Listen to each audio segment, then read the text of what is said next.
जय हिंद दोस्तों, स्वागत है आप सभी का जीएस के पाठशाला में। दोस्तों, ये यूपीपीएससी आरओ से रिलेटेड सीरीज़ है ये, ठीक है? ये full length mock test series है ये बेसिकली। ये ध्येय आईएएस की टेस्ट सीरीज़ है ये, 9वां टेस्ट है ये। इसके पहले मैंने 8 टेस्ट इसके करवा रखे हैं प्लस 5 टेस्ट यूथ के, यानी कि कुल 13 टेस्ट मैंने करवा रखे हैं, ठीक है? अगर आपने नहीं देखा है, प्लेलिस्ट बनी हुई है, बहुत महत्वपूर्ण महत्वपूर्ण प्रश्न है उसमें, देख लीजिए पूरा। और जितना आप प्रैक्टिस करेंगे उतना ही आप इस टारगेट के नज़दीक जाएंगे, ठीक है? अगर आपको पीडीएफ चाहिए तो टेलीग्राम चैनल पर इसको मैं शेयर कर दूंगा, वहाँ से आप जा कर के इसको उठा सकते हैं, डाउनलोड कर सकते हैं, ठीक है? उसकी भी लिंक डिस्क्रिप्शन बॉक्स में दी हुई है, ज्वाइन कर लीजिए उसको, ठीक है? उसको ज्वाइन करके रखते हैं तो मैं कुछ भी अगर आपको शेयर करता हूँ तो आप तक ईजिली पहुँच जाता है, ठीक है? चलिए तो शुरू करते हैं। प्लेलिस्ट देख लीजिए। हिंदी में भी मैंने हिंदी का भी करवा रखा है, जीएस का तो करवा ही रखा है और हिंदी का भी है, ठीक है? उसमें तो दोनों देखिए आप उसको और अभ्यास करिए, कमेंट करिएगा, साथ साथ आप इसको हल करिएगा और कमेंट करके बताइएगा कि कितने प्रश्न आपके सही हो रहे हैं, ठीक है?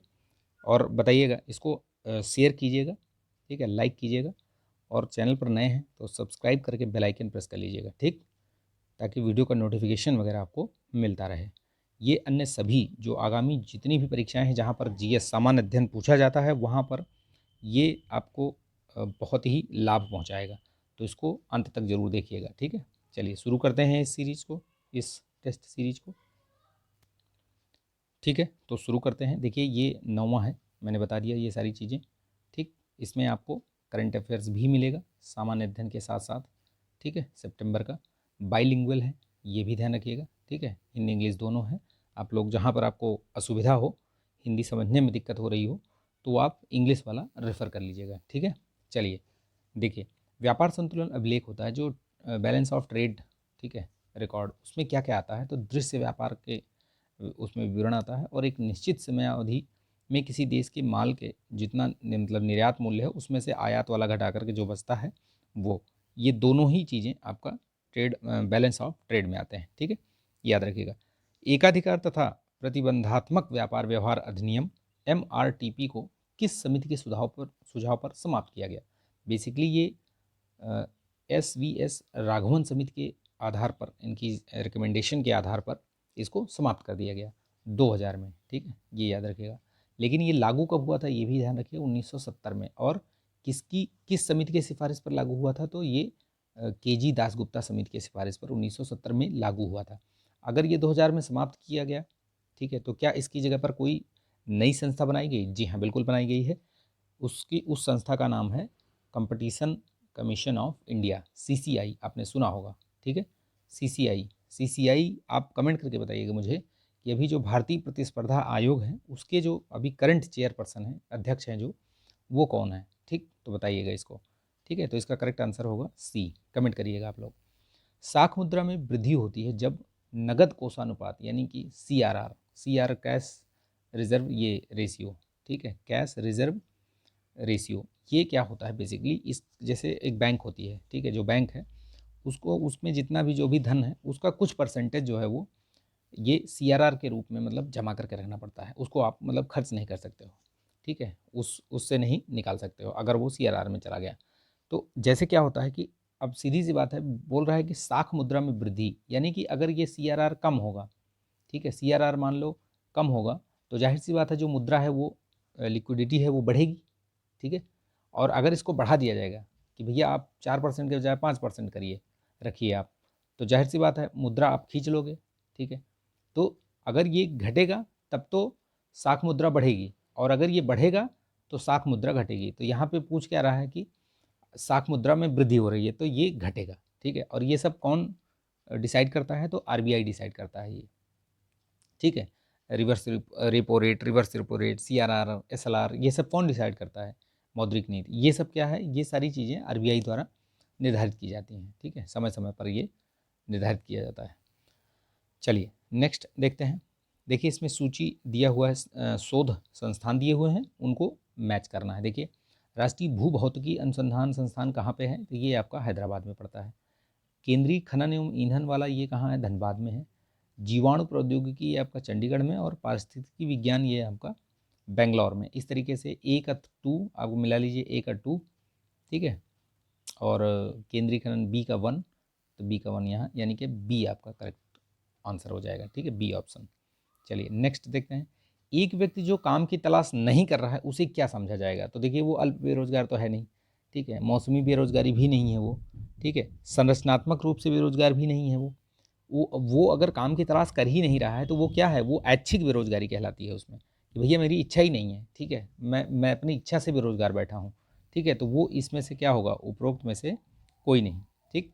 निम्नलिखित में से किस अनुच्छेद में भारतीय संविधान को संक्षिप्त नाम के बारे में उपबंध किया गया है इसमें,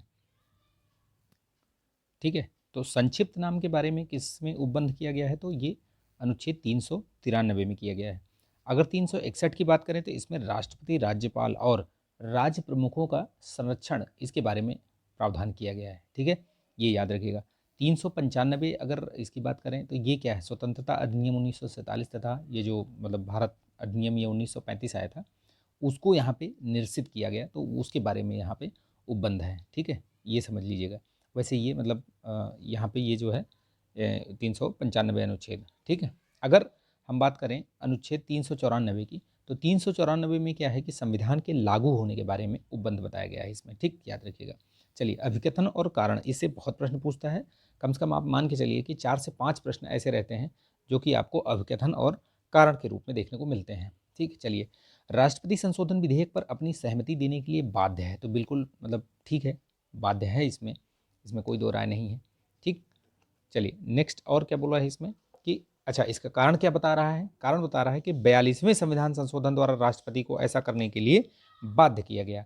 तो देखिए इसमें जो बाध्यता बनाई गई थी ये इसके द्वारा नहीं बनाई गई थी, ठीक है, ये 42वां जो संविधान संशोधन था इसके द्वारा इसमें नहीं किया गया था। ये कब किया गया था, ये 24वां संविधान संशोधन हुआ था 1971 में, उसी समय इसको प्रावधान ये उसी समय बना दिया गया था। तो ए तो सही है लेकिन आर इसमें गलत है, तो ये चीज़ याद रखिएगा, बड़ा ही कन्फ्यूजिंग रहता है इस तरीके का प्रश्न। आपको अगर फैक्ट चीज़ें ये सारी चीज़ें नहीं पता हैं तो आप मतलब गलत कर देंगे प्रश्न।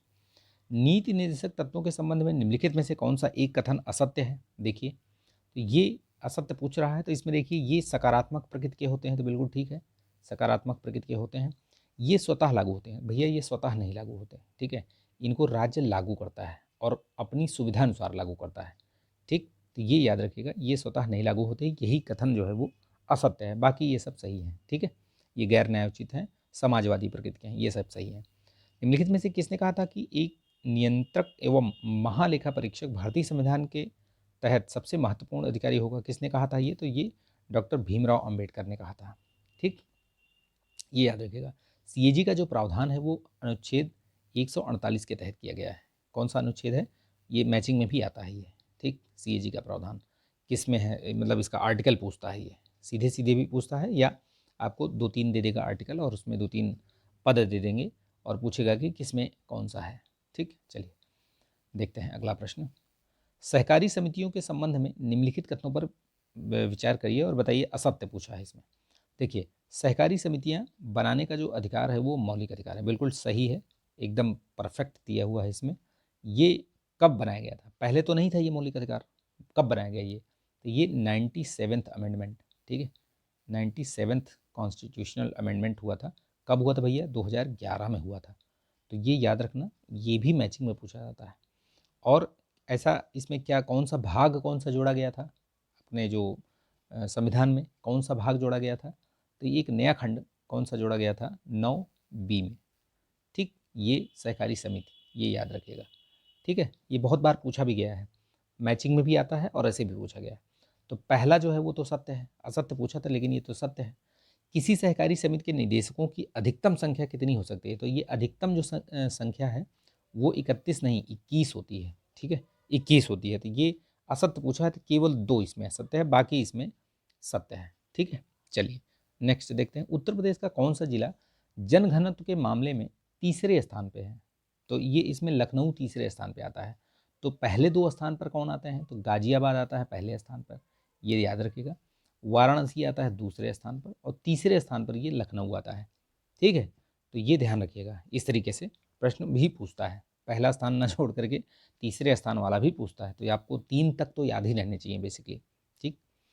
रामगंगा नदी गंगा नदी में किस जिले में मिलती है, तो ये गंगा की ट्रिब्यूटरी है, ठीक, और उत्तर की तरफ से ये मिलती है गंगा में, ठीक है, यानी कि बाएं छोर से कह सकते हैं आप।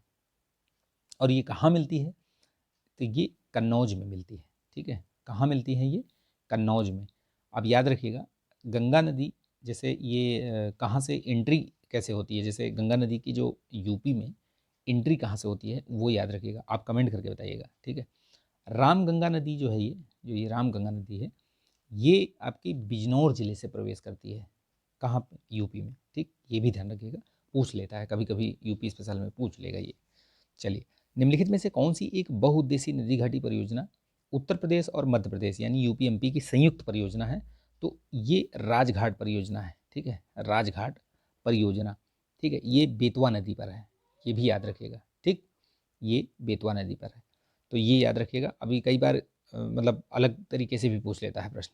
चलिए नेक्स्ट देखते हैं, ठीक है। देखिए गंडक वाली जो है वो, गंडक जो इसमें परियोजना दिख रही है, ये यूपी और बिहार ये दोनों एक साथ, मतलब इनकी संयुक्त परियोजना है, ठीक है। और ये राजघाट वाली ये जो है आपकी यूपी और एमपी की है। चलिए ठीक है, और गंडक यूपी बिहार हो गई। यहाँ देखिए संग्रहालय दिया हुआ है और उनकी स्थिति पूछा है, कहाँ है भैया ये बताइए। देखिए लोक कला संग्रहालय लखनऊ में है, आप जाइए कभी लखनऊ तो देखिए। भारत कला भवन भी है, वाराणसी में है। राजकीय पुरातत्व संग्रहालय ये कन्नौज में है, और रानी महल ये संग्रहालय झांसी में है। तो एकदम करेक्ट मैच है, एक दूसरे के सामने लिखा हुआ है, एकदम सही है, ठीक है। चूने के पत्थर की चट्टानों के घुलने से निर्मित जो मैदान बनते हैं उनको क्या कहा जाता है, तो उनको कास्ट मैदान कहते हैं, ठीक। तो ये याद रखिएगा, कास्ट। लोएस क्या, लोएस जो जो पवनों द्वारा जो अपर्दित वायु होती है, उड़ के आती है, उसके द्वारा बनाया जाता है। सबसे बड़ा जो लोएस्ट मैदान कहाँ पाया जाता है, तो वो चीन में पाया जाता है, ठीक है। सोलफ, सोलफ तारा क्या होता है, ये सोलफ तारा ये गंधक युक्त धुआंरा होता है ये बेसिकली, ठीक है। गंधक युक्त क्या होता है, ये धुआंरा होता है, इसको धुआंरा बोलते हैं, ठीक है, ठीक है। फ्यूल, इसका इंग्लिश में बोलते हैं इसको फ्यूमरल्स, ठीक है, फ्यूमरोल्स बोलते हैं इसको, फ्यूम्योरोल्स, ठीक है, फ्यूमरोल्स, जो भी आप प्रोनाउंस करें इसको, ठीक। चलिए विषु वह स्थिति है, तो विषु, विषु क्या होता है बेसिकली, इसको समझ लीजिए, इक्विनॉक्स बोलते हैं। अगर आप इंग्लिश में देखेंगे, ऐसे हिंदी में थोड़ा सा कन्फ्यूजिंग रहेगा, लेकिन अगर जोग्राफी और जैसे जो साइंस वाले जो मतलब टर्मिनोलॉजी है, चाहे वो मतलब जोग्राफी की हो या आपकी साइंस की, अगर आप इंग्लिश वाला पढ़ेंगे ना, तो उसमें मतलब आपको बहुत अच्छे तरीके से समझ में आ जाएगा।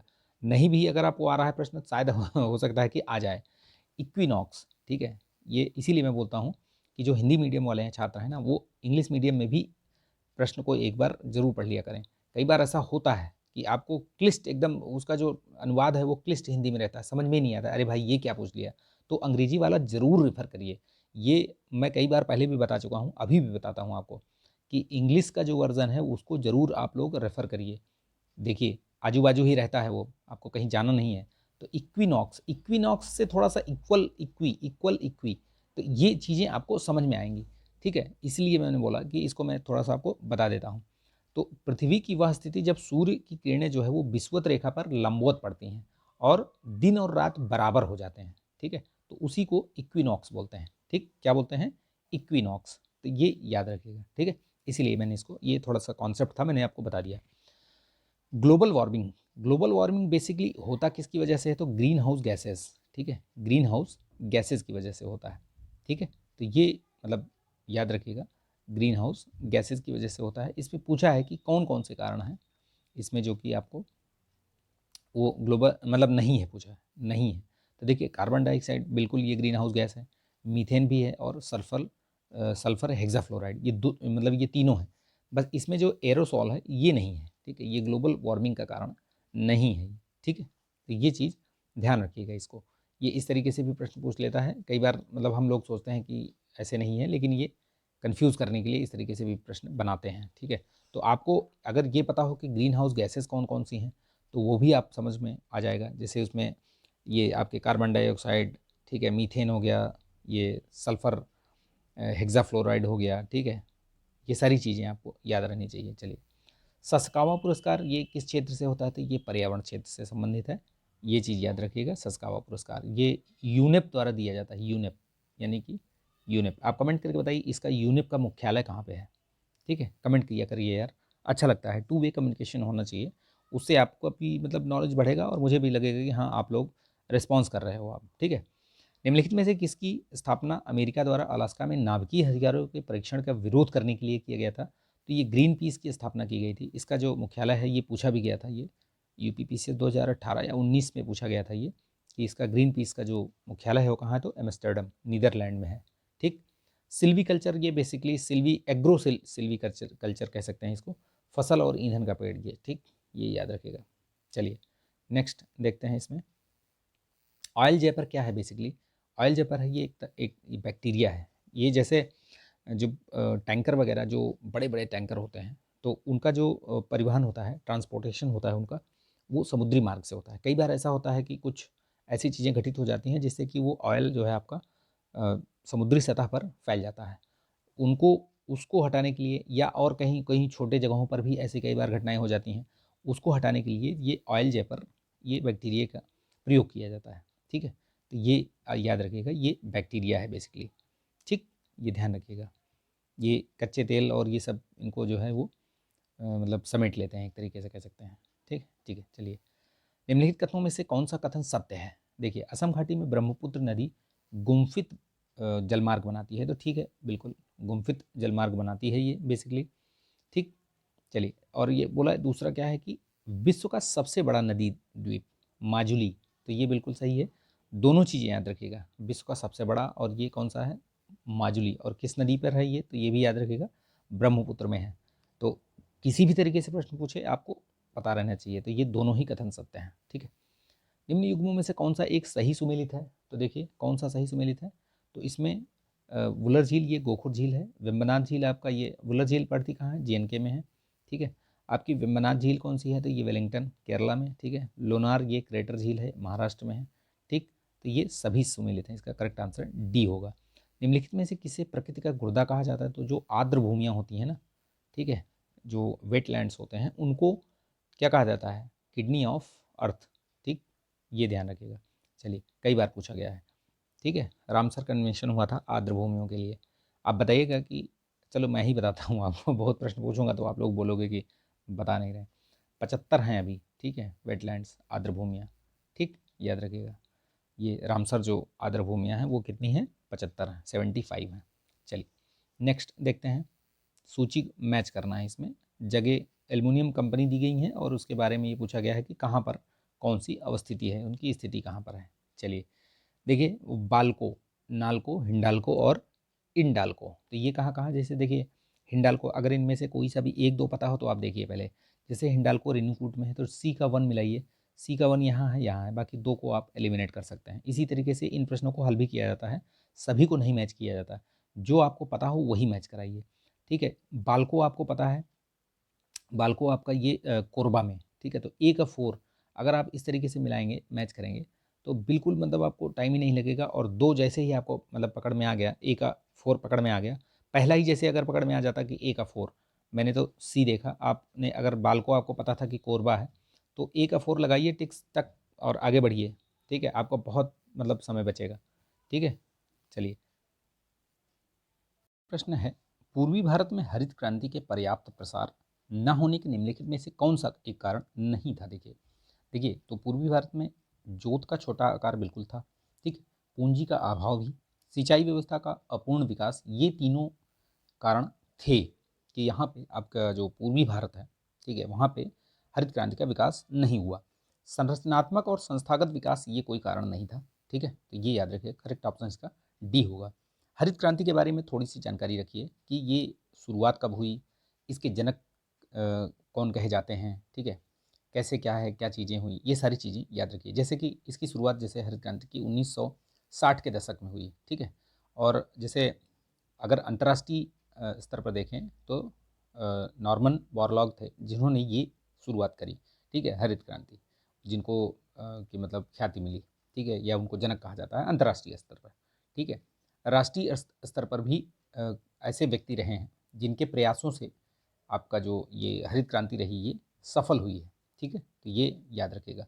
M S Swaminathan, doctor M S Swaminathan, ठीक है, इनका ये भारतीय, अगर ऐसा पूछा जाए, एम एस स्वामीनाथन, अगर पूछा जाए कि भारतीय हरित क्रांति के जनक किसे कहा जाता है, तो डॉक्टर एम एस स्वामीनाथन को, ठीक है। और अगर अंतर्राष्ट्रीय स्तर पर पूछा जाए तो नॉर्मन बोरलॉग को, उनको नोबेल प्राइज़ भी मिल चुका है, पीस प्राइज़, ठीक, याद रखिएगा। वो भी शायद पूछा गया है 2020 या 19 के पीसीएस एग्ज़ाम में पूछ चुका है वो, ठीक है, कि किस क्षेत्र में उनको पुरस्कार दिया गया था। तो उनको शांति के क्षेत्र में, क्योंकि कृषि में तो दिया नहीं जाता है पुरस्कार, नोबेल पुरस्कार, तो उनको पीस वाले उसमें दिया गया था, ठीक है। और भारत में जो हरित क्रांति की शुरुआत हुई थी, बेसिकली वो आप कह सकते हैं पंजाब, हरियाणा और पश्चिमी जो उत्तर प्रदेश का भाग है, ठीक है, पश्चिमी उत्तर प्रदेश का जो भाग है उसमें, और आपका जो ये वाला भाग है ना, ठीक है, इधर का ये पोर्शन कह सकते हैं, यहाँ पे बहुत अधिक देखने को मिला है, ठीक। तो ये चीज़ याद रखिएगा। चलिए, भारत का जो ये वाला भाग रहा है, ठीक है, पंजाब हो गया, हरियाणा हो गया और पश्चिमी उत्तर प्रदेश, ठीक। चलिए, मतलब अधिकतर रहा है। और सबसे पहले गेहूँ की फसल को इस पर मतलब आजमाया गया, ठीक है, हाइल्ड जो ये थे वैरायटी, ठीक, याद रखिएगा। निम्नलिखित घटनाओं को कालक्रम के अनुसार लगाना है आपको। देखिए, तो देखिए मुस्लिम लीग की स्थापना कब हुई थी, 1906 में हुई थी। कहाँ पर हुई थी, तो ये आपका ढाका में, ठीक है, 1906 में, ठीक है। बंगाल विभाजन कब हुआ था, 1905 में हुआ था, ठीक है। रविन्द्रनाथ टैगोर को नोबेल पुरस्कार कब मिला था, तो ये 1913 में मिला था, ठीक है। आप कमेंट करके बताइए कि किसके लिए मिला था उन्हें मतलब नोबेल पुरस्कार मिला था, लेकिन किस चीज़ के लिए मिला था, साहित्य में मिला था, इतना मैं भी बता दे रहा हूँ आपको। और कौन सी रचना थी जिसके लिए उन्हें मिला था, ये भी बताइएगा, ठीक है। सूरत में कांग्रेस का विभाजन 1907 में हुआ था। अब इसको आप क्रम से लगा लीजिए। सबसे पहले आपका बंगाल का विभाजन आएगा इसमें, ठीक है। तो दो, आप जहाँ पे दो है वही पहले देखिए ऑप्शन, ये है यहाँ पे, यहाँ है, बाकी दो को आप एलिमिनेट कर सकते हैं, ठीक। बंगाल के विभाजन के बाद लीग, मुस्लिम लीग की स्थापना हुई, तो यानी कि 1, ठीक है, यहाँ भी है 1, यहाँ भी है, ठीक है। उसके बाद सूरत में ये कांग्रेस का विभाजन हुआ, तो 4, तो 4 कहाँ है, ये है, तो इसका आपका बी वाला करेक्ट आंसर हो जाएगा, ठीक है, इसका हो जाएगा बी, ठीक है। इसी तरीके से आप चीज़ों को एलिमिनेट करके भी निकाल सकते हैं। चलिए, भूमध्य सागरीय जलवायु निम्नलिखित में से किस क्षेत्र या प्रदेश की प्रमुख विशेषता है, तो देखिए ये जो कैलिफोर्निया है, इसी में भूमध्य सागरीय जलवायु पाई जाती है। बाकी जो इसमें और अदर ऑप्शन है, इसमें आपका साइबेरिया, तो ये आपको पता है कि पूरा बर्फ़ ही है वहाँ पे, पूरा शीतोष्ण है वहाँ पे, ठीक है। ये जो पश्चिमी जो आपका वेस्टर्न ऑस्ट्रेलिया वाला रीजन है, ये उष्ण मरुभूमि है ये, ठीक है। और बांग्लादेश में तो उष्णकटिबंधीय मानसून ये आता है, ठीक, ये ध्यान रखिएगा। देखिए, अब यहाँ पे सूची 1 को सूची 2 से मिलान करना है। देखिए, मायोग्लोबिन क्या काम करता है, मायोग्लोबिन बेसिकली कर्कट रोग किसे, सर्पगंधा, हीमोग्लोबिन, सबका दिया हुआ है आपको, इसके कार्य एक तरीके से कह सकते हैं मिलाना है। देखिए, हीमोग्लोबिन का क्या कार्य है, तो ये ऑक्सीजन को परिवहन करता है, ठीक है, क्या करता है, ये ऑक्सीजन को परिवहन करता है, ठीक है। मायोग्लोबिन क्या है, ये पेशी कोशिका है बेसिकली, ठीक है, पेशी कोशिका, ठीक, वहाँ पे पाया जाता है ये देखिए, सर्पगंधा क्या है, बेसिकली सर्पगंधा जो होता है ये आपका एक प्रशीतक के रूप में कार्य करता है, प्रशीतक, ठीक है, ये प्रशीतक। और कर्कट रोग जो है ये किससे, विकिरण चिकित्सा से, ठीक है, संबंधित है। तो ये याद रखिएगा। इस तरीके से बहुत प्रश्न पूछता है। अगर आप इसका करेक्ट ऑप्शन देखेंगे तो ए का 4, ठीक है, ए का 4, ये तो 3 ऑप्शन में है वैसे। कर्कट रोग बी का 1 देख लीजिए, बी का 1 किस में है, इसमें, तो यानी डी वाला आपका ये 4, 1, 2, 3 करेक्ट ऑप्शन हो जाएगा। चलिए नेक्स्ट आगे बढ़ते हैं। शरीर में अतिरिक्त ग्लूकोज ग्लाइकोजन में परिवर्तित होकर कहाँ पर ये आपका भंडारित होता है, तो याद रखिएगा यकृत में होता है, ठीक है, यकृत में होता है। बहुत ध्यान रखिएगा, कई बार कन्फ्यूज़न हो जाता है, हम लोग आमाशय अग्नाशय कुछ ऐसी चीज़ लगा देते हैं। शक्तिमान 1 और शक्तिमान 2 ये किसकी, ये अनुवांशिक परिवर्तित फसलें हैं, तो ये मक्का की हैं, ध्यान रखिएगा, ठीक है, किसकी हैं, ये मक्का की ये फसलें हैं। निम्नलिखित में से कौन सा एक हार्मोन तब स्रावित होता है जब रुधिर में कैल्शियम की मात्रा मतलब कम हो जाती है, ठीक है, उसकी कमी हो जाती है, तो पैराथायराइड हार्मोन है, जो कि जैसे ही ब्लड में आपका ये कैल्शियम की कमी होगी तो ये पैराथायराइड हार्मोन आपका मतलब निकलने लगेगा ये, ठीक है। ये जैसे इसमें क्या है, 2 हार्मोन होते हैं, एक पैराथायराइड होता है और एक कैल्सीटोनिन होता है।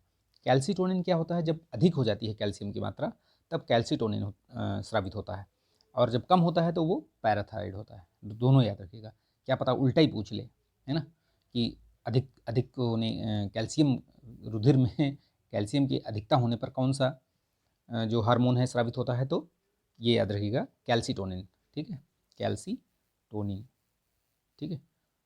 सेरोटोनिन। ठीक है, चलिए नेक्स्ट देखते हैं 34वां प्रश्न। निम्नलिखित में से एक मोनोसैकेराइड कार्बोहाइड्रेट कौन सा है? तो मोनोसैकेराइड देखिए ये ग्लूकोज है आपका, ठीक है, ग्लूकोज आता है। बाकी ये जो सुक्रोज, माल्टोज और ये लैक्टोज, ये सब क्या है? ये सब आपके डाइसैकेराइड हैं। पॉलीसैकेराइड में आपका ये क्या आता है? पॉलीसैकेराइड में आपका स्टार्च आता है। पूछा भी गया है, ये मैचिंग में आ जाता है कई बार। ठीक है, तो ये याद रखिएगा, साइंस का अच्छा क्वेश्चन है वो। ठीक, देखिए यहाँ विटामिन और रोग दिया हुआ है, विटामिन और रोग दिया हुआ है। देखिए साइनोकोबालामिन ये आपका बेसिकली, अगर आपको ये यहाँ पे केमिकल नेम दिया हुआ है, डायरेक्ट आपको नाम नहीं दिया हुआ है कि विटामिन ए, बी या सी, B1 B2 ऐसे करके नहीं दिया हुआ है। आपको यहाँ पे साइंटिफिक नाम दिया, केमिकल नाम दिया हुआ है। मतलब आप रासायनिक नाम अगर आपको पता है विटामिन का, तभी आप उस चीज़ को मतलब सही कर पाओगे, अदरवाइज आप गलत कर जाओगे। ये सब मैंने ताबड़तोड़ वाले सीरीज में करवा रखा है, अगर आपने नहीं देखा है तो देख लीजिए। वो भी आपको ऊपर आई पे क्लिक करेंगे ना, ऊपर आई पे क्लिक करेंगे, यहाँ पे दिख जाएगा आपको। ठीक है, यहाँ पे मिल जाएगा आपको। साइनोकोबालामिन बेसिकली B12 जो विटामिन B12 होती है ना, उसका ये केमिकल नाम है। ठीक है, याद रखिए। कैल्सीफेरॉल ये क्या है? विटामिन डी है। ठीक है, कैल्सीफेरॉल विटामिन डी है। और ये टोकोफेरॉल क्या है? विटामिन ई है। और राइबोफ्लेविन विटामिन B2 को बोलते हैं। अगर इनका आप रासायनिक नाम और एक्चुअल नाम इसमें पता चल जाएगा आपको, तो रोग आपको मतलब आसान हो जाएगा कि आप आसानी से उसको पहचान सकते हैं। अब देखिए साइनोकोबालामिन विटामिन B12 को बोलते हैं, और ये जो रोग है ये त्वचा का फटना, एक तरीके से मतलब कह सकते हैं कि इसका जो त्वचा का फटना, ये त्वचा का फटना नहीं होता है। साइनोकोबालामिन ये एनीमिया से संबंधित है। ठीक है, त्वचा का फटना तो ये राइबोफ्ले इससे है, B2 से होता है, विटामिन B2 की कमी से होता है। ठीक है, टोकोफेरॉल जो विटामिन ई होती है, आपको पता है कि ई की कमी से जन शक्ति ये कमज़ोर पड़ती है, ये कमी आती है उसमें। ठीक है, टोकोफेरॉल, तो ये याद रखिएगा। कैल्सीफेरॉल विटामिन डी है, तो इससे क्या? विटामिन डी से रिकेट्स, आपको बहुत सारी चीज़ें पता है रिकेट्स। तो बी का 1 अगर आप ऐसे ढूंढेंगे तो एक ही ऑप्शन से आपको रिकेट्स से ही समझ में आ जाएगा, इसमें ऑप्शन डी होगा इसका करेक्ट आंसर। ठीक है, इसके अलावा मैंने सारा चीज़ बता रखा है उसमें, रासायनिक नाम और बीमारी दोनों बता रखा है ताबड़तोड़ सीरीज में, आप उसको देख लीजिए, बहुत महत्वपूर्ण है उसमें, सब आपका रिवाइज हो जाएगा। निम्नलिखित में से उनकी स्थापना वर्ष के कालानुक्रम के अनुसार उसको आपको कालानुक्रम के अनुसार व्यवस्थित करना है। देखिए देखिए पूना सार्वजनिक सभा, पूना सार्वजनिक सभा आप देखिए इसमें कब इसकी स्थापना हुई थी? तो पूना सार्वजनिक सभा की स्थापना जो है वो MG रानडे के द्वारा 1867 में की गई थी। सत्यशोधक समाज की स्थापना कब हुई थी? सत्यशोधक समाज की स्थापना 1873 में हुई थी। ये किसने किया था? ज्योतिबा फुले ने। ठीक है, ईस्ट इंडिया एसोसिएशन ये आपका 1866 में दादा भाई नौरोजी। आर्य समाज आपको पता है स्वामी दयानंद सरस्वती, और कब? ये 1875 में। ठीक है, तो देखिए सबसे लास्ट में तो आएगा आर्य समाज। ठीक, तो 4 जिसमें है वही आप ढूंढिए पहले, ये 3 में है, एक आप एलिमिनेट कर सकते हैं इसमें। सबसे पहले कौन सा हुआ था इसमें, बताया था हमने, तो 1866 में, यानी कि ये ईस्ट इंडिया, यानी तीसरा जो होगा वही सबसे पहले होगा, यानी कि एक ही ऑप्शन आपका बी वाला ये करेक्ट होगा, बाकी आपके सारे उड़ जाएंगे। ठीक है, हट जाएंगे, तो ये याद रखिएगा, ईयर लिख लीजिएगा, मैंने बता दिया है सारा। निम्नलिखित कथनों में से कौन सा एक असत्य है? देखिए, तो विजयनगर साम्राज्य में दास प्रथा प्रचलित थी, तो ये तो सत्य है। ठीक है, मनुष्यों का जो क्रय विक्रय होता था उसको वेश्यवक कहा जाता था, ये भी सही है। तो ये असत्य पूछा है तो दोनों सत्य हैं, यानी कि ना तो एक ना तो दो। ठीक है, 1852 में स्थापित इनाम कमीशन, ये इनाम कमीशन जो है वो बेसिकली भूमि संबंधी विवेचना से ये संबंधित था। ठीक है, भूमि विवेचना, और ये किसने, कौन था उस समय 1852 में, कौन था उस समय? ये वायसराय या वो कह सकते हो डलहौजी था। ठीक है, गवर्नर, तो ये कौन था उस समय? डलहौजी था। ठीक, भूमि संबंधी विवेचना के लिए ये था।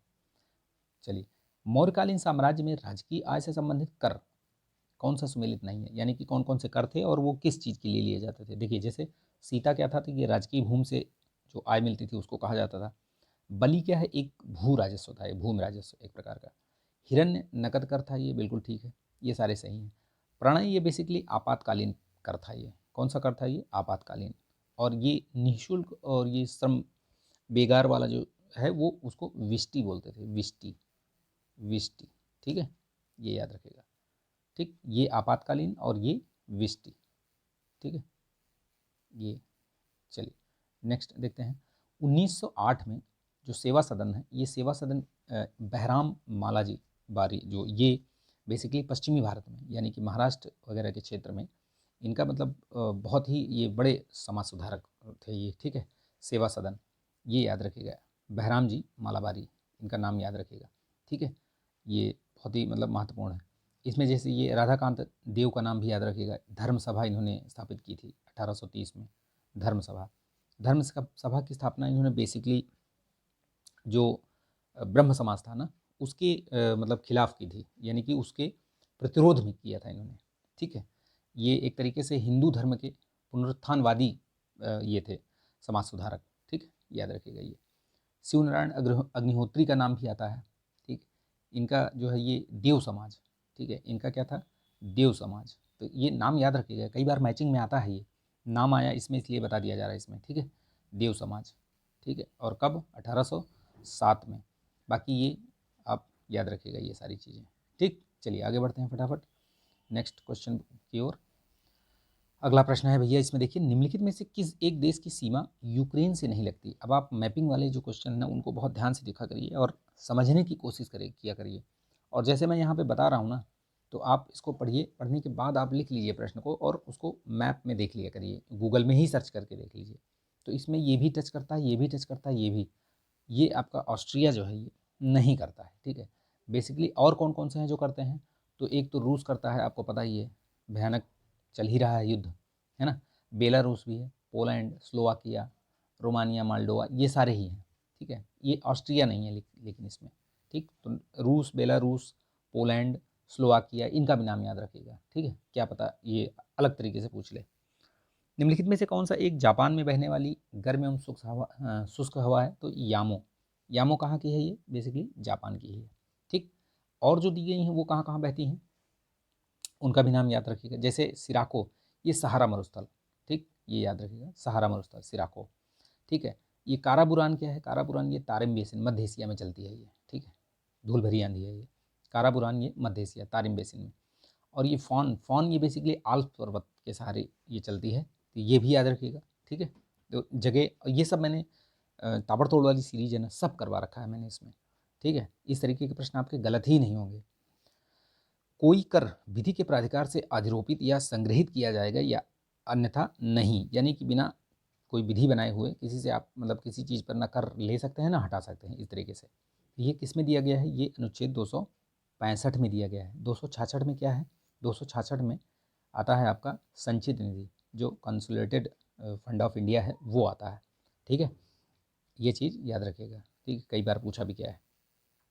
कमेंट करके बताइए कि आकस्मिक निधि किस में आती है, कौन सा अनुच्छेद है वो उसका, इसी के आसपास का ही है। चलिए, निम्नलिखित में से कौन सा एक विषय राज्य सूची का विषय नहीं है इसमें, तो कौन सा नहीं है इसमें, देखिए, दंड प्रक्रिया संहिता, ठीक है, या पुलिस विधि व्यवस्था, या फिर कारागार। देखिए, दंड संहिता प्रक्रिया क्या है, ये समवर्ती सूची का विषय है बेसिकली। देखिए, अभी दंड प्रक्रिया संहिता के ऊपर ही बहुत सारी अभी देखिए, एक पहले भी आया था एक विधेयक, ठीक है, अभी शायद उसको उसमें भी कुछ अमेंडमेंट मतलब स्टैंडिंग कमेटी के पास था, अभी कुछ उसमें और सुधार किया जा रहा है इस तरीके से। तो ये याद रखिएगा, ये समवर्ती सूची में है, ठीक है। बाकी ये सब आपके राज्य सूची में है, पुलिस विधि व्यवस्था कारागार ये सब, ठीक। निम्नलिखित में से कौन सा एक जैव विविधता के लिए स्वास्थानीय यानी इन सिटू संरक्षण में शामिल नहीं है, तो कौन सा, राष्ट्रीय उद्यान तो है, ये बायोस्फीयर रिजर्व भी होता है, ठीक है, वन्य जीव अभ्यारण्य भी होता है, ठीक। वनस्पति उद्यान जो ये बॉटेनिकल गार्डन होता है ये नहीं आता है, ये एक्स सीटू उसमें आता है, ठीक है, ये इन सीटू में नहीं आता है ये, ठीक है, वाह स्थाने आता है, इसको बोलते हैं एक्स सीटू, ठीक। निम्नलिखित युग्मों में से कौन सा एक सही सुमेलित नहीं है, देखिए, टाइगर परियोजना ये ठीक है 1973 में, हाथी परियोजना ये 1992 में, ठीक है, गैंडा परियोजना ये ठीक है, हिम तेंदुआ ये आपका 2009 में था ये, ठीक है, हिम तेंदुआ ये 2009 में था, 10 में नहीं। चलिए अगला प्रश्न देखते हैं।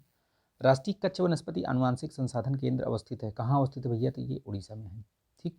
जैव विविधता अभिसमय यानी जैव विविधता अभिसमय जो है वो कब अंगीकृत किया गया था, तो पृथ्वी सम्मेलन जो हुआ था, ठीक है, रियो सम्मेलन भी कहते हैं इसको, ये 1992 में, इसी में इसको ये किया गया था, अंगीकृत किया गया था, ठीक है। इसको CBD भी बोलते हैं, ठीक है, कन्वेंशन ऑन बायोलॉजिकल ये डाइवर्सिटी, ठीक है।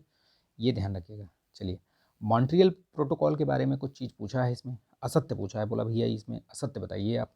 तो असत्य देखिए कौन सा है, तो देखिए यह ओजोन परत संरक्षण से संबंधित है, बिल्कुल ठीक है। यह एक गैर बाध्यकारी समझौता है, तो ये गैर बाध्यकारी नहीं है, ये बाध्यकारी समझौता है ये, ठीक है। क्या है ये? बाध्यकारी समझौता है, गैर बाध्यकारी नहीं है, ठीक, ये याद रखिएगा। और ये 1987 को अपनाया गया था, ठीक, और 89 में ये प्रभावी हुआ है, तो ये याद रखिएगा। तो यानी कि इसमें असत्य पूछा है, तो ये एक तो ये गलत हो गया, ठीक है। भारत ने 1992 में इसको मतलब अपनाया है, तो ये ठीक है, मतलब हस्ताक्षर किया था, तो ये सही है, इसका सिग्नेटरी बना है मतलब 92 में, तो ये ठीक है। बाकी ये वाला सही है, ये भी सही है, ये वाला गलत है, यानी कि केवल 2 असत्य है इसमें, ठीक है। तो ये बाध्यकारी है सीबीडी, याद रखिएगा, ठीक। जलवायु परिवर्तन और उसके प्रभावों से निपटने के लिए तत्काल कार्रवाई करना किस लक्ष्य में एसडीजी में शामिल है? तो ये एसडीजी 13 में शामिल है, ठीक है। इनके जितने भी एसडीजीज हैं ना, वो सब याद रखिए, नहीं याद रखेंगे ना तो कंफ्यूज हो जाएंगे कई बार, ठीक है। अब इसमें जितने भी हैं इनको सबको याद रखिए, इनको याद रखिए। जैसे अब मैं बता दे रहा हूँ, लेकिन इसके पहले भी मैंने शायद बता रखा है और पूरा वो डाल रखा है, वीडियो भी बना रखा है एक। देखिए एसडीजी 6 क्या है, तो ये जो स्वच्छ जल से संबंधित है, ये स्वच्छ जल एवं स्वच्छता से संबंधित है, ठीक है। और ये 14 जो है ये आपका क्या है, जलीय जीवों की सुरक्षा, यानी कि कह सकते हो कि जल के नीचे, ठीक है। और ये एसडीजी 9 क्या है, तो एसडीजी 9 आपका जो इनोवेशन से संबंधित है, उद्योग नवाचार एवं बुनियादी सुविधाएं, ये इससे संबंधित है, तो ये याद रखिएगा। ये सारे मतलब पूछे जाते हैं ये, ठीक। चलिए, तो सारे ही बता दिए मैंने, इनको याद रखिएगा। 1 से लेकर 17 तक जितने हैं उनको सब याद रखिएगा, ठीक। कोई भी कहीं भी पूछ सकता है, मेंस में काम आता है। सबसे बड़ी बात तो है कि आपको मेंस में ऐसे ऐसे टॉपिक हैं, इन्हीं से रिलेटेड आपको टॉपिक्स GS2 और GS3, आप उसको मतलब दोनों को एक दूसरे से तारतम्य में बिठा के लिख सकते हैं, कंक्लूजन में बहुत काम आता है ये, ठीक है। विनिपेग नगर गेहूं की मंडी हेतु विश्वविख्यात है, तो बिल्कुल ठीक है, विनिपेग है ना। लेकिन ये बोल रहा है कि विनिपेग यूरेशिया क्षेत्र में है, तो यूरेशिया क्षेत्र में नहीं है भैया, ये सत्य पूछा है तो केवल एक है। ये कहाँ है, कहाँ फिर? कनाडा में स्थित है, याद रखिएगा। विश्व की सबसे बड़ी सीसा जिंक की जो सुलिवान खान है, ये कहाँ पे है, तो कनाडा में है ये सुलिवान खान, याद रखिएगा नाम, है ना, सुलिवान खान, कनाडा। धन विधेयक के संबंध में निम्नलिखित में से कौन सा कथन असत्य बोला पूछ रहा है? देखिए, यह लोकसभा में ही पेश किया जाता है, बिल्कुल ठीक है, ठीक है। धन विधेयक, इसकी परिभाषा किस में दी गई है, तो अनुच्छेद 110 में दी गई है, ठीक है। राष्ट्रपति धन विधेयक को पुनर्विचार के लिए वापस कर सकता है, बिल्कुल नहीं वापस कर सकता। क्यों नहीं कर सकता? क्योंकि उसी के सहमति से ही ये पेश किया जाता है, ठीक है, तो वापस क्यों करेगा? धन विधेयक के संबंध में संयुक्त अधिवेशन का प्रावधान नहीं है, बिल्कुल ठीक है। धन विधेयक, राज्यसभा में धन विधेयक को केवल 14 दिनों तक ही मतलब अपने मतलब पास रोक सकती है, तो बिल्कुल ठीक है। असत्य पूछा था तो एक ही है इसमें, बी वाला असत्य है, बाकी सब सत्य है, ठीक है। देखिए, अब इसमें युग्म दिए हुए हैं, मतलब एक तरफ भाग दिया हुआ है संविधान का और एक तरफ उपबंध में क्या चीज़ से संबंधित है वो। देखिए, तो ये भाग 9 का, ये बिल्कुल ये पंचायतों से संबंधित नहीं है। कैसे नहीं है? का किससे है? नगर पालिका से है, ठीक है, नगर पालिका से। और खा किससे है? खा अभी मैंने थोड़ी देर पहले ही बताया था इसमें, अच्छा इसमें नहीं बताया था, ठीक है। ये खा जो है सहकारी समितियों से संबंधित है, ठीक है, 97th अमेंडमेंट से जोड़ा गया था।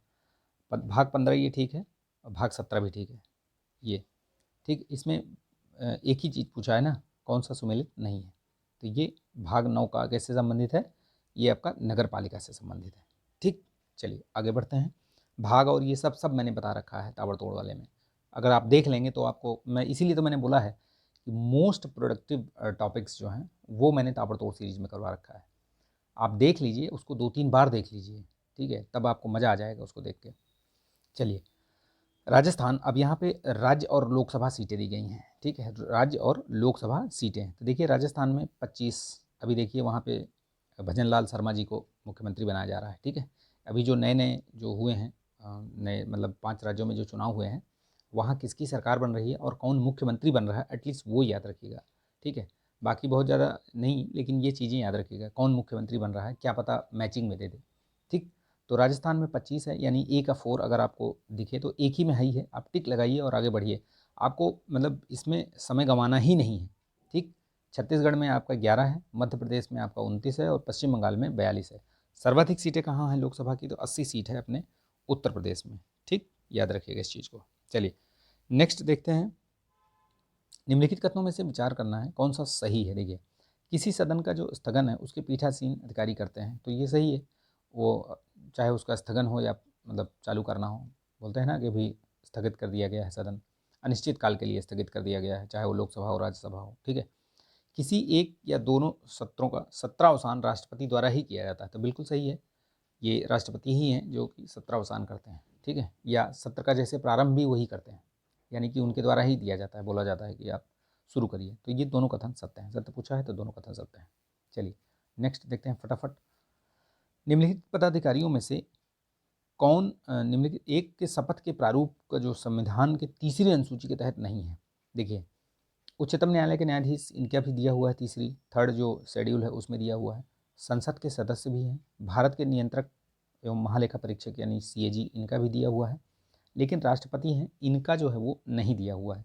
इनका फिर कहाँ दिया हुआ है, तो इनका आर्टिकल 60 के अंतर्गत दिया हुआ है। ठीक है, किस में दिया हुआ है, 60 में, इनका तीसरी अनुसूची में नहीं है, ध्यान रखिएगा। ठीक, और अच्छा किसका नहीं है, एक और व्यक्ति है, एक और ऐसा संवैधानिक पद है जिसका कि जो आपका क्या जो प्रारूप है, शपथ का प्रारूप, वो संविधान में तीसरी अनुसूची में नहीं है। बताइए आप कमेंट करके, बहुत बढ़िया प्रश्न है। निम्नलिखित युग्मों में से कौन सा एक सही सुमेलित नहीं है, देखिए बताइए। तो अनुच्छेद 105 ये ठीक है, विशेषाधिकार। अनुच्छेद 312 सही है। ये बजट 114 नहीं है, ये ठीक है, गलत दिया हुआ है, बजट नाम ही नहीं दिया हुआ है कहीं। पहली बात तो नाम ही नहीं दिया हुआ है, और वो 114 में तो वैसे भी नहीं है। अगर 112 लिखा होता तो भी मान सकते थे, ठीक है, वार्षिक वित्तीय विवरण, लेकिन 114 दिया हुआ है तो वो तो बिल्कुल ही नहीं है। ठीक है, 131 देखिए, उच्चतम न्यायालय की आरंभिक, ये सही है, तो यानी कि जो इसका करेक्ट आंसर होगा C होगा। तो इसमें 114 किससे संबंधित है, ये भी आप जानिए कि किससे संबंधित है। तो ये एप्रोप्रिएशन बिल से संबंधित है। किससे संबंधित है, विनियोग विधेयक जिसको बोलते हैं, विनियोग विधेयक से संबंधित है। ठीक है, विनियोग विधेयक। चलिए नेक्स्ट बढ़ते हैं आगे। 42वां संविधान संशोधन 1976 द्वारा निम्नलिखित में से कौन सा नीति निर्देशक तत्व जोड़ा गया था। अब देखिए, इस तरीके के प्रश्नों में बड़ा कन्फ्यूजन रहता है, कई बार कन्फ्यूज हो जाते हैं। ठीक है, कि कौन सा जोड़ा गया किस संविधान संशोधन से, अब याद ही नहीं रहता है। तो देखिए, जैसे अब इसमें देखिए, फिलहाल इसमें समान आचार संहिता UCC की बात कर रहा है, तो UCC किस में है, किस में, आर्टिकल 44 में है, 44। ठीक है, अब देखिए 44 तो शुरू से ही रहा, मतलब जब जोड़ा गया तभी मतलब उसमें रहा ही वो, उसको किसी संशोधन से थोड़ी ना जोड़ा गया। तो अब अगर आप देखिए कि पहले को एलिमिनेट कर दीजिए, यानी कि पहला तो गलत है, तो पहला जहाँ जहाँ है उसको गलत कर दीजिए आप। ठीक है, ये भी गलत, करेक्ट आंसर आपको मिल गया। बाकी आपको कुछ पढ़ना ही नहीं है, ऐसे ही होता है एलिमिनेशन मेथड, और लगाइए और आगे बढ़िए। ठीक है, चलिए नेक्स्ट देखते हैं।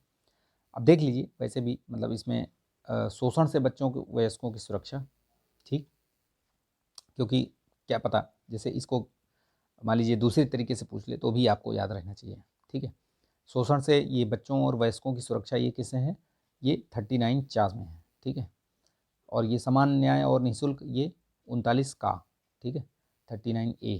ठीक है, और ये उद्योग के प्रबंध में श्रमिकों की भागीदारी, तो ये 43 का में। ठीक है, तो ये याद रखिएगा, 39, 39 और ये 43 का।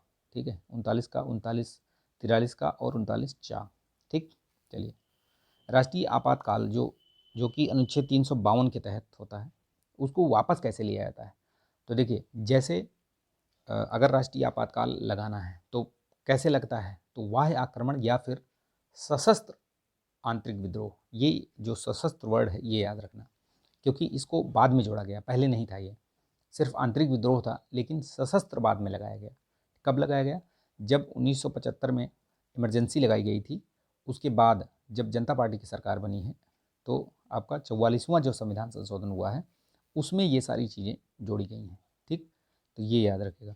तो पूछ रहा है इसमें वापस कैसे लिया जाता है, तो आपको ये भी पता होना चाहिए कि ये जब लगाया जाता है तो लिखित रूप से, ठीक है, लिखित रूप से कैबिनेट जो है वो देती है राष्ट्रपति को सलाह, ठीक है, कि आप लगाइए ये आपातकाल, और उसका जो अनुमोदन है वो संसद के दोनों सदनों द्वारा 1 महीने के अंदर होता है।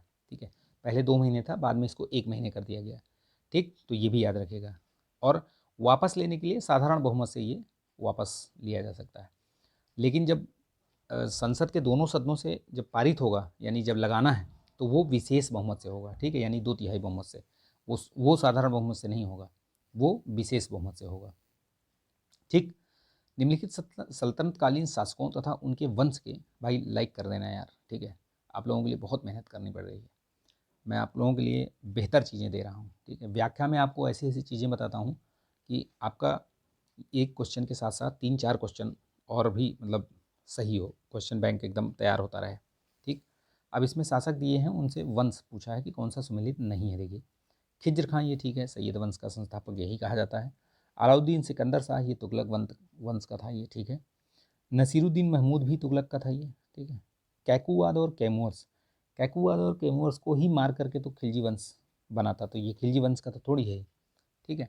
ऐसे ही पकड़ में आ जाएगा आपको, ठीक, देखने से, ठीक है। ये गुलाम वंश के अंतिम शासक थे, ये एक तरीके से कह सकते हैं बलवन के, ये मतलब ये थे, ठीक। चलिए, तो इनको मार करके ये खिलजी जो है ये वंश के स्थापित किया था, ठीक। चलो ना, नेक्स्ट देखते हैं।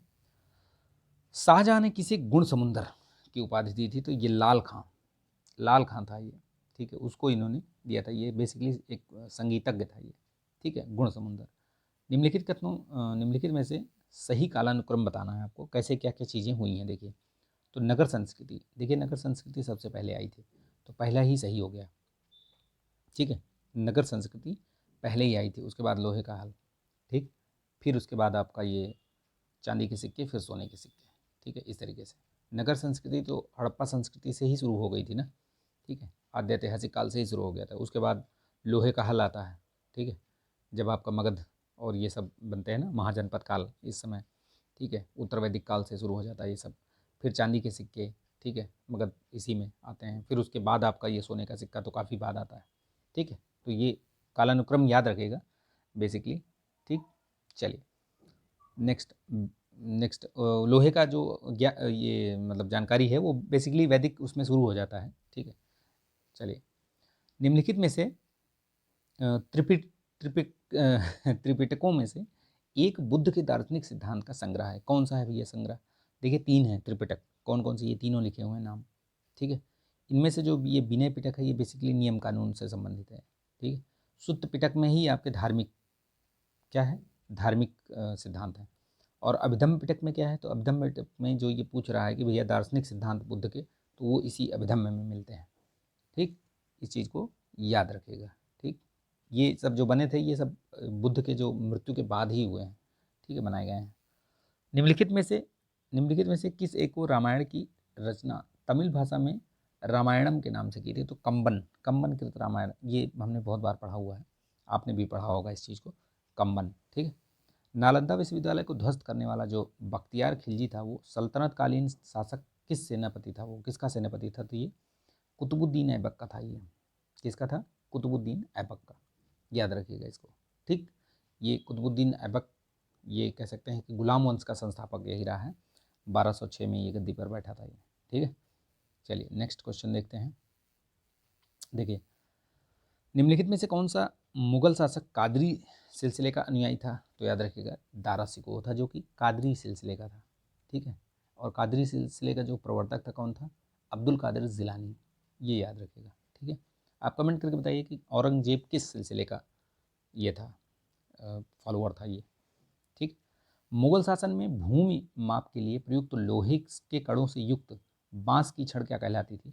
तो वो तनब कहलाती थी। क्या कहलाती थी? तनब।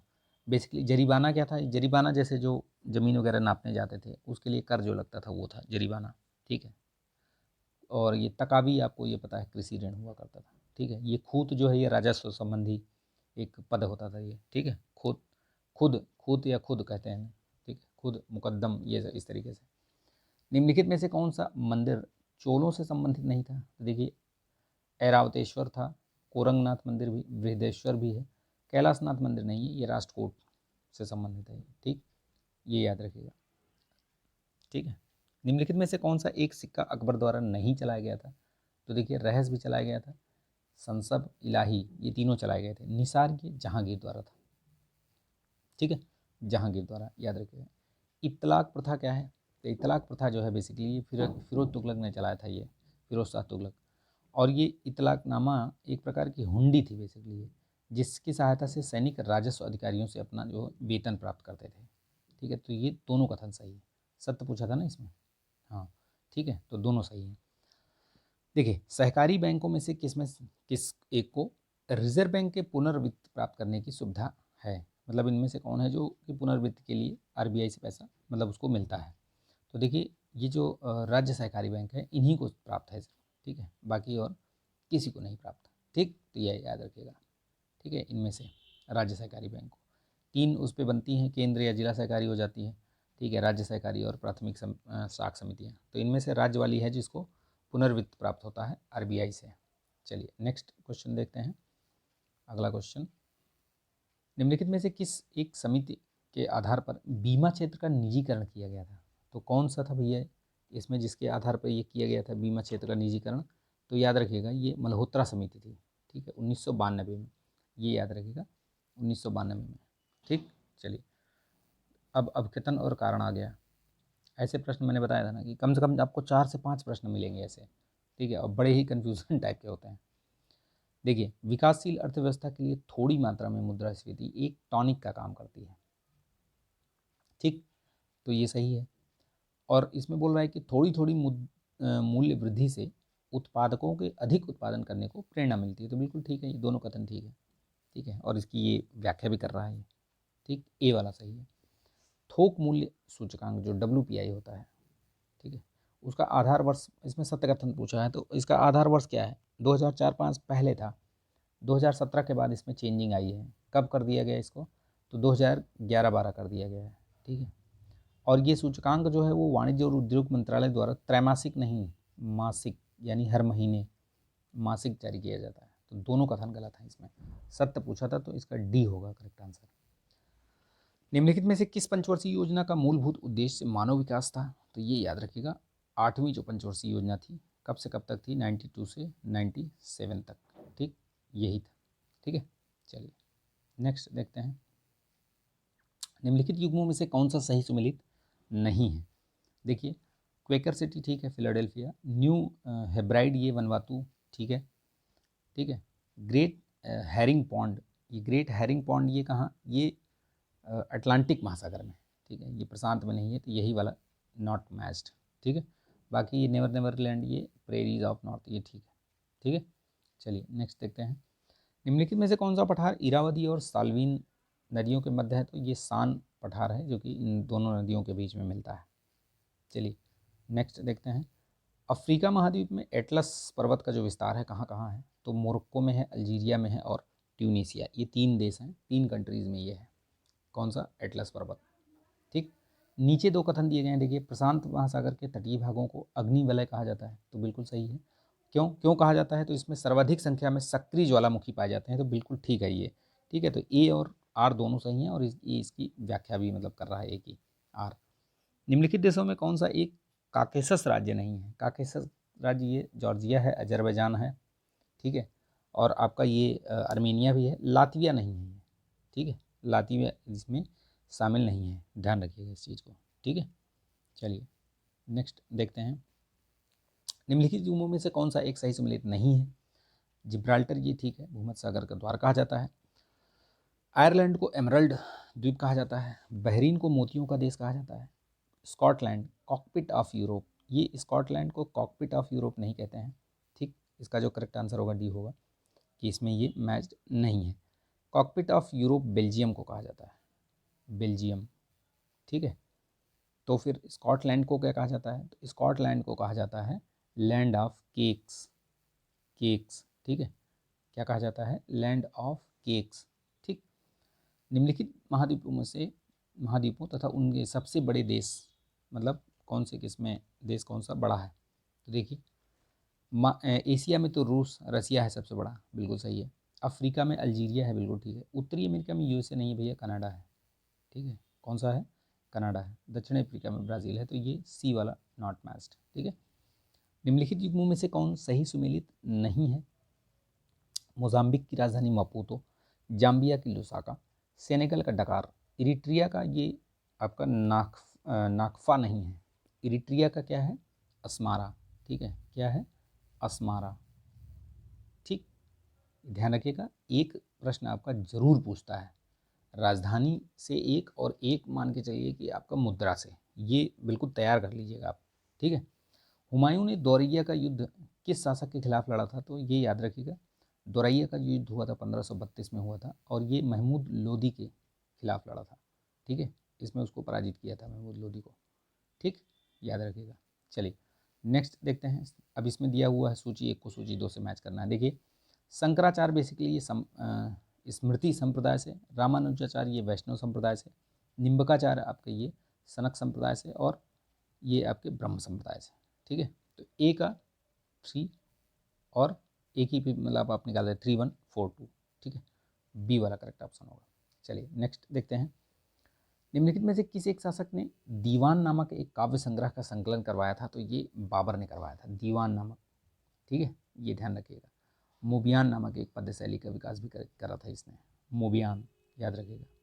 चलिए अमीर खुसरो ने अपनी किस रचना में भारत के जलवायु का वर्णन किया है, तो ये नूह सिपहर में किया हुआ है बेसिकली, ठीक है, ये ध्यान रखिएगा, ठीक। चलिए ये सारे ही उसके हैं ये रचना, ये नाम याद रखिएगा, पूछता है ये, खजानुसतु, आसिका, नूह सिपहर, ठीक।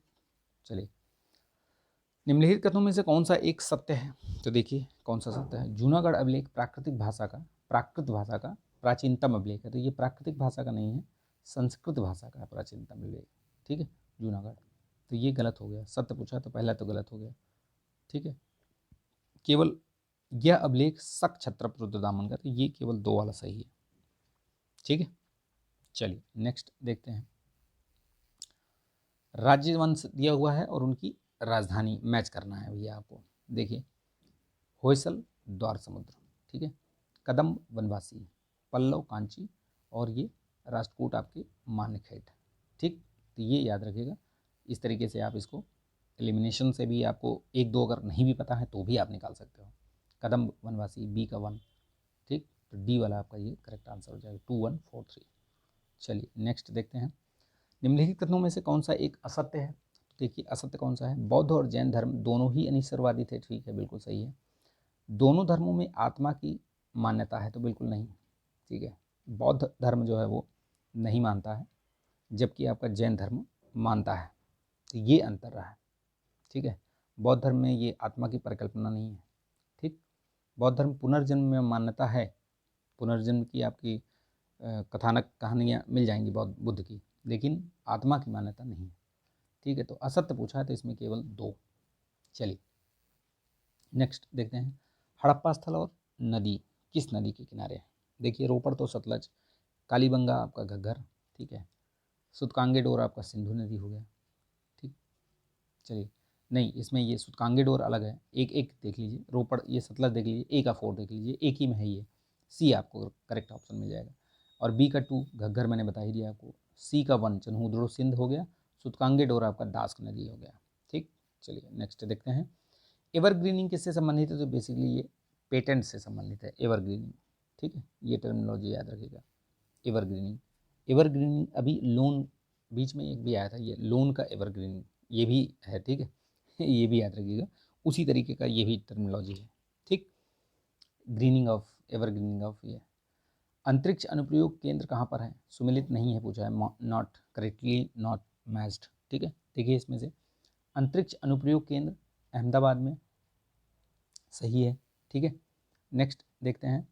भारतीय सुदूर संवेदन संस्थान ये ठीक है, देहरादून में, विक्रम साराभाई भी ठीक है। UR राव उपग्रह केंद्र ये हैदराबाद में नहीं है भैया, ये बेंगलुरु में ही है, ठीक है, कहाँ पे है, बेंगलुरु में। निम्नलिखित हार्मोनों में से कौन सा एक गर्भधारण के निर्धारण वाला हार्मोन कहलाता है, तो ये प्रोजेस्टेरॉन, ये जो है वो गर्भधारण के लिए जरूरी है, ठीक। प्रोटीन की प्रचुरता वाला खाद्य पदार्थ में निम्नलिखित में से कौन सा एक अमीनो अम्ल उपस्थित रहता है, तो ये टायरोसिन बोलते हैं उसको, क्या बोलते हैं भैया, टायरोसिन बोलते हैं, ठीक। चलिए नेक्स्ट देखते हैं। अगर अच्छा एक चीज़ और, टायरोसिन की कमी से व्यक्ति स्वयं को जो है मतलब दुखी और सुस्त महसूस करता है, तो ये भी याद रखिएगा। तो भैया प्रोटीन वाले पदार्थों को जरूर खाइए, जो दुखी लोग और सुस्त लोग हैं वो थोड़ा प्रोटीन युक्त पदार्थ खाएं, भोज्य पदार्थ लें, ठीक। निम्नलिखित में से कथनों पर विचार करना है आपको।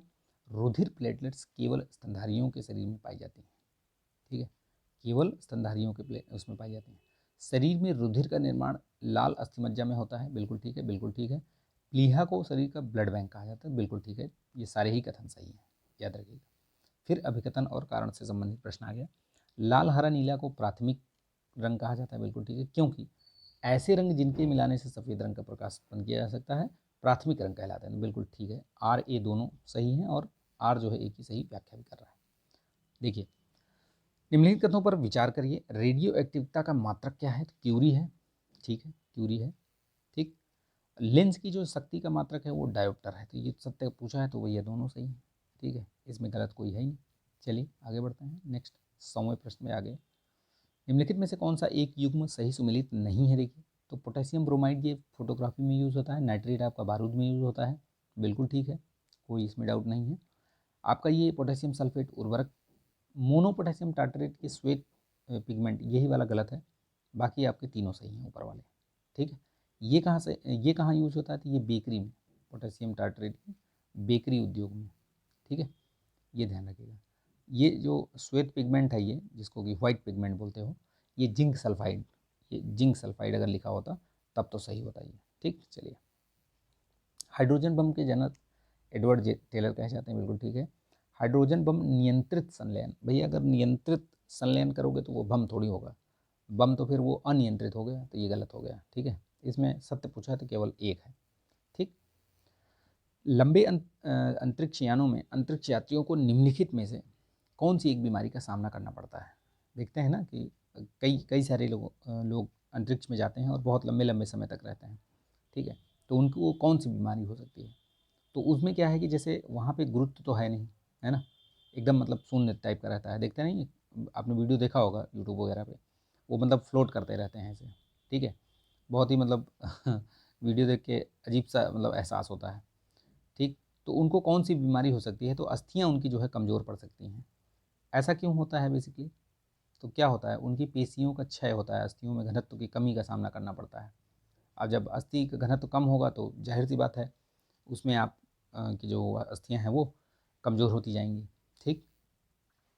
निम्नलिखित में से किस वर्ष उत्तर प्रदेश में लोकायुक्त जो है वो कार्यालय का कार्यकाल जो है वो 6 वर्ष से बढ़ाकर 8 वर्ष कर दिया गया? तो ये 2008 में किया गया, 2012 में किया गया था, ठीक, याद रखिएगा इस चीज़ को, ठीक है, ध्यान रखिएगा। ये 1975 में पारित हुआ था और पहले जो लोकायुक्त थे वो विशंभर दयाल थे, ये भी ध्यान रखिएगा, पूछा भी गया है शायद 1-2 बार। दर्शनीय स्थल और दिया गया है कि जनपद कहाँ पे, पूछा है कि कौन सा इसमें से जो करेक्टली नॉट मैच्ड है इसमें। देखिए मुगल घाट ये फर्रुखाबाद ठीक है, चाइना मंदिर श्रावस्ती ठीक है, चक्र तीर्थ आपका नैमिसारण ठीक है, ब्यास टीला आपका ये चित्रकूट में ना होकर के कहाँ पे है? जालौन में है, कहाँ पे? जालौन में, तो यूपी स्पेशल, याद रखिएगा ये चीज़, ठीक है। चलिए अब यहाँ से आपके कुछ रीजनिंग और इसके शुरू हो जाते हैं प्रश्न, तो इसको ध्यान से देखिएगा, फटाफट बता दे रहा हूँ, जो नहीं समझ में आएगा उसको आप बाद में कमेंट करके पूछ लीजिएगा, वैसे इसकी रीजनिंग बहुत हार्ड नहीं है, ठीक है। चलिए देखिए इसमें आपको भिन्न दिया गया है, उसको आरोही क्रम में लगाना है। तो देखिए ये अगर आप, कई सारी चीज़ें हैं, इसको आप पहले आप वो कर लीजिए, जिसे डिवाइड करके देखिए, 8 को 3 को जो है डिवाइड करिए 8 से, तो कितना आएगा? 0.375 आएगा, ठीक है। फिर ऐसे करके सारे कर लीजिए, तो जो फिर उनको आप क्रम में लगा लीजिए, जो एक के नज़दीक होगा वो बाद में आएगा, ठीक है, जो मतलब आरोही में लगाना है ना, इसको डिसेंडिंग इसमें लगाना है आपको, ठीक। तो ये याद रखना, आरोही क्रम यानी बढ़ते हुए क्रम में लगाना है, असेंडिंग ऑर्डर में, तो पहले छोटा फिर बड़ा फिर बड़ा फिर बड़ा फिर सबसे बड़ा, ऐसे रहेगा। तो ये इसमें करेक्ट ऑप्शन आपका सी आएगा। तो इसको डिवाइड कर लीजिएगा, भिन्न को आप डेसिमल में कन्वर्ट कर लीजिए, उसके बाद उसको आप छोटे से बड़े की तरफ लगा लीजिए, ठीक है, बहुत सिंपल सा है। देखिए इसमें कुछ दिया हुआ है, बेमेल पूछा है, तो ये इनको सबको ऐड करेंगे, तो इसको भी ऐड करिए, इसको भी ऐड करिए, इसको भी ऐड करिए, तो सबका तो 27 आ रहा है, ऐड करके आप कर लीजिए, ठीक है, लेकिन इसमें 28 आ रहा है, तो ये वाला जो है आपका अलग हो गया इससे। 4 से बड़ी 16 से छोटी अभाज्य संख्याओं के योग का चौथाई, तो 4 से बड़ी कितनी संख्याएं और 16 से छोटी, इनके बीच में अभाज्य संख्या कौन कौन सी आती है? 5 आता है, 7 आता है, 11 आता है, 13 आता है, यही 4 तो आती हैं, इनको जोड़ लीजिए, 7 5 12, 11 12 11 23, 23 और 13 33, 36, 36 हुआ। अब इसका योग का चौथाई कितना होगा? 1/4 9, 9 किसका स्क्वायर होगा? 3 का, ठीक है। ए आपका करेक्ट आंसर आ जाएगा। 0 से 6 का महत्तम समापवर्तक क्या होगा? तो भैया 0 से 6 का जो हाईएस्ट कॉमन फैक्टर है वो अपरिभाषित है, ठीक है, अनडिफाइंड है, ठीक। ये चीज़ याद रखना, 0 के साथ किसी भी संख्या का महत्तम समापवर्तक जो है वो परिभाषित नहीं किया जा सकता, ठीक, ये ध्यान रखना। किसी धन पूर्णांक n को 3 से भाग देने पर शेषफल 2 प्राप्त होता है। 3 से भाग देने पर शेषफल 2 आएगा, तो 3 के नियरेस्ट कौन सी संख्या है? 5। 5 को भाग दीजिए 3 से तो कितना आएगा शेषफल? 2 ही तो आएगा, ठीक है। अब तो n स्क्वायर यानी 5 का स्क्वायर क्या करोगे? n के स्क्वायर को, n के स्क्वायर यानी 5 पचम 25। 25 को भाग देने पर शेषफल कितना बचेगा? 25 को 3 से भाग दो, 8 त्रिक 24, ठीक है, एक ही तो आएगा, ठीक है, तो एक आएगा ये एक, ठीक। इस तरीके से आपको इसको निकाल लेना है। तो करेक्ट आंसर क्या होगा आपका? ये आएगा, अच्छा नहीं, एक मिनट, n स्क्वायर को भाग देने पर शेषफल कितना आएगा? हाँ तो एक, इसमें एक ही तो आना चाहिए भाई, ठीक है, n स्क्वायर है ना ये, हाँ तो ठीक तो है, n स्क्वायर आएगा इसमें, चलिए सही है, ठीक, एक बचेगा इसमें, चलिए n स्क्वायर। इसके इंग्लिश वाला वर्जन देखिए, हाँ ठीक है, कोई बात नहीं, चलिए 25 को 3 से डिवाइड करिए, 8 त्रिक 24, एक एक आएगा बस, ठीक है। दीवार की घड़ी में 3:25 हुए हैं, ठीक है। अब पूछ रहा है कि जो मिनट और इसकी घंटे की और मिनट की जो सुई है उसके बीच कितना न्यून कोण बना हुआ है। तो देखिए इस तरीके से कुछ बनेगा इसमें, जैसे ये हो गया, ठीक है, इधर 3 हो गया, इधर 6 हो गया, यहाँ पे 5 आएगा तो 25, यानी ऐसे ऐसे बनेगा कुछ ना, यही पूछ रहा है कि कितना आएगा ये, ठीक। तो इसमें क्या होता है, जैसे कि आप इसको निकालने के लिए कुछ फार्मूला होता है इसमें, ठीक है, उसको निकालिएगा। इसको मैं अलग से एक ये बता दूंगा, इसका आंसर आप जान लीजिए, इसको मैं बता दूंगा ये बाद में, ठीक है। इसका आंसर आएगा इसमें 47 1/2 डिग्री, ठीक। इसको मैं आपको अलग से बताऊंगा ये, ठीक है, इसमें अभी मैं नहीं बता रहा हूँ, इसको अलग से मैं करवा दूंगा इसको, ठीक। चलिए, यदि किसी वृत्त की जो परिधि है उसको अगर 50% बढ़ा दिया जाए तो उसका क्षेत्रफल कितना प्रतिशत बढ़ेगा? इसमें दो चीज़ें हैं, एक तो याद रखिएगा, जैसे किसी वृत्त है, कोई सर्कल है, अगर उसकी परिधि बढ़ाई जाए, उसकी त्रिज्या बढ़ाई जाए, ठीक है, उसका जो परिमाप है वो बढ़ाया जाए, तो जितना परसेंट वो बढ़ेगा सब एक दूसरे में उतना ही परसेंट बढ़ते जाएंगे। लेकिन क्षेत्रफल के मामले में थोड़ा सा वो अलग हो जाता है। क्षेत्रफल के मामले में आप उसको अलग तरीके से देख सकते हैं। भाई मान लीजिए ऐसे देखिए, ठीक है, कैसे? आप देखिए, जैसे इस तरीके से निकालिए इसमें, मान लीजिए इसकी जो परिधि है, परिधि क्षेत्रफल कितना होगा सर्किल का? सर्किल का क्षेत्रफल कितना होता है? पाई आर स्क्वायर होता है, ठीक है, ये ध्यान रखिएगा, ठीक। अगर मान लीजिए एक आपके जो ये है आर स्क्वायर ही रख लीजिए इसको, ठीक है, आर मतलब इसकी जो त्रिज्या है आर, या ए मान लीजिए या बी मान लीजिए, कुछ भी मान लीजिए, एज्यूम ही तो करना है, ठीक है, तो कर लीजिए इसको। अब देखिए जैसे प्रारंभिक क्षेत्रफल तो कितना हो जाएगा, मान लीजिए एक्स माना है तो कितना हो जाएगा? पाई एक्स स्क्वायर हो जाएगा, ठीक है, पहले। लेकिन अब 50% क्या कर दिया इसने? 50% बढ़ा दिया, तो उस तरीके से कैसे होगा? कैसे 50% कैसे बढ़ेगा? यानी कि अगर x का 50% कैसे निकालोगे? x का 50% कितना होगा? यानी कि 2, x/2, x/2 प्लस x, यानी कि इतना बढ़ा, तो टोटल कितना हो गया? वो जो भुजा है, भुजा नहीं मतलब रेडियस है, कितना बढ़ गया वो? x प्लस x/2 इतना बढ़ गया ना, इसको जोड़ लीजिए आप, 2x प्लस x, ये ठीक है, तो 3x/2 इस तरीके से आएगा ना, ये 3x/2 ऐसे ही तो आएगा, यही सारी चीज़ें आएंगी। अब इसमें देखिए इस तरीके से अगर करेंगे तो भी, अगर आप लॉजिक उसमें लगाइए, ठीक है, ये जो तरीका है वो बहुत मतलब भारी भरकम लग रहा है, ठीक।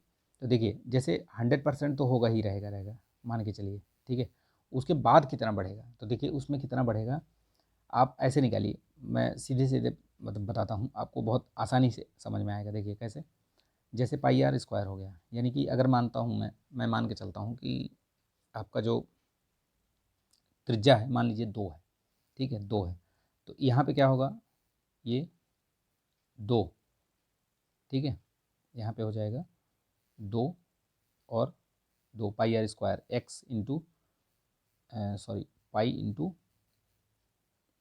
2 और इधर क्या होगा, इधर आपका हो जाएगा एक्स, ठीक है, एक्स इंटू 50% बढ़ गया, यानी कि 50 बढ़ा तो कितना बढ़ा, यानी कि आपका कितना हो जाएगा 1/50% बढ़ा दिया, तो यानी कि 2 का 1 बढ़ा तो कितना हो गया, ये 2 + 1 50% बढ़ा 3 हो जाएगा ना।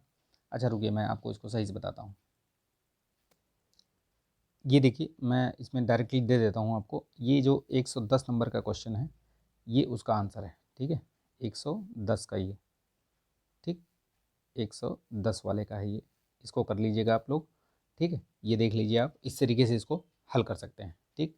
और इसके बाद जो है, इसके बाद जो अभी ये वाला था ना 111वें वाले का, 111वें का भी मैं आपको दे दे रहा हूँ इसमें, ठीक है। तो ये आप इसको स्क्रीनशॉट ले लीजिएगा या आप इसको देख के समझ लीजिएगा इसको, ठीक है। बहुत ही मतलब लेंदी टाइप का नहीं है, लेकिन ये है कि आप इसको अपने हिसाब से समझ लीजिएगा, ठीक।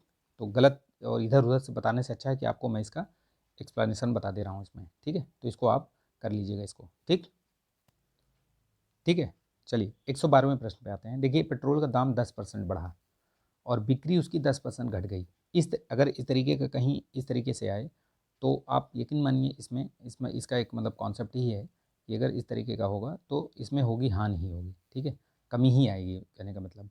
तो हानि होगी यानी कि इसमें जो आएगा उसमें आप इसका जो एक फार्मूला है वो है A² / 100%, यानी कि अगर आप A² हो गया यानी कि जितना वो बता रहा है, यानी कितना बता रहा है वो 10%, यानी कि 10% का स्क्वायर 10 × 10 कर दो और बटा 100 कर दो, तो 100 ये सब कट जाएगा, बचेगा कितना 1, यानी 1% की जो है वो क्या हो गया, 1% उसमें लॉस आएगा।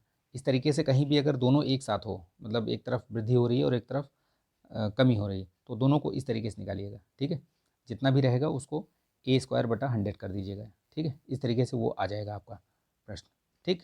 चलिए नेक्स्ट देखते हैं।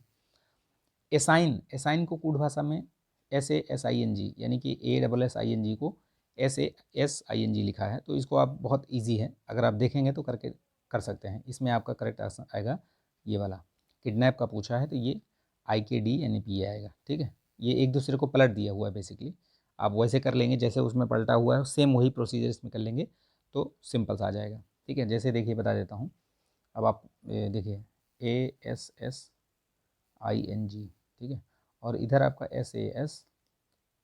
SASIN,